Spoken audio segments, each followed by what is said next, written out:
নাইক্ষ্যংছড়ি উপজেলার প্রায় লক্ষাধিক মানুষের চিকিৎসা সেবার একমাত্র ভরসাস্থল উপজেলা স্বাস্থ্য কমপ্লেক্স। ১৯৮৭ সালে নির্মিত ভবনটি এখন নিজেই যেন এক মুমূর্ষু রোগী। দীর্ঘ ৩৯ বছরে সংস্কারের কোনো ছোঁয়া না লাগায় বর্তমানে এর দেয়াল ও ছাদে দেখা দিয়েছে ফাটল, খসে পড়েছে প্লাস্টার। সম্প্রতি ছাদ ধসে অল্পের জন্য প্রাণে বেঁচে গেছেন স্বাস্থ্য কমপ্লেক্সের এক নারী। এছাড়াও বাথরুমের পাইপ ফেটে নোংরা পানি আর দুর্গন্ধে থাকার অযোগ্য হয়ে পড়েছে অফিস কক্ষ এবং ওয়ার্ডগুলো। বৃষ্টি হলেই দেয়াল ছুঁয়ে পানি পড়ে।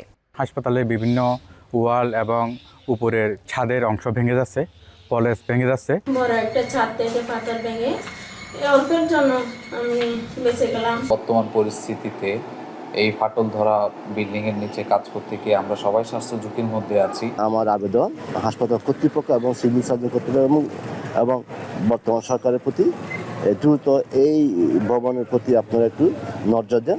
বেশ কয়েকবার জানানোর পরও ভবনটি সংস্কারের উদ্যোগ না নেওয়ায় ঝুঁকি নিয়েই রোগীদের সেবা দেওয়ার কথা জানান উপজেলা স্বাস্থ্য কর্মকর্তা। সবার নিরাপত্তাগত চিন্তা করে এই বিষয়টাকে অবশ্যই আমরা গুরুত্বের সাথে নিচ্ছি এবং আমরা খুব দ্রুত এটার আশু ব্যবস্থা করব। সংশ্লিষ্ট বিভাগ HED হেলথ ইঞ্জিনিয়ারিং ডিপার্টমেন্টের সাথে আমি যোগাযোগ করি বান্দরবনে। ওনারাও বিষয়টাকে অত্যন্ত গুরুত্বের সাথে নিয়েছেন। ৩১ শয্যার স্বাস্থ্য কমপ্লেক্সটিতে এমন অস্বাস্থ্যকর পরিবেশে প্রতিদিন চিকিৎসা নিয়ে যাচ্ছেন কয়েক শতাধিক রোগী। এখন বান্দরবান।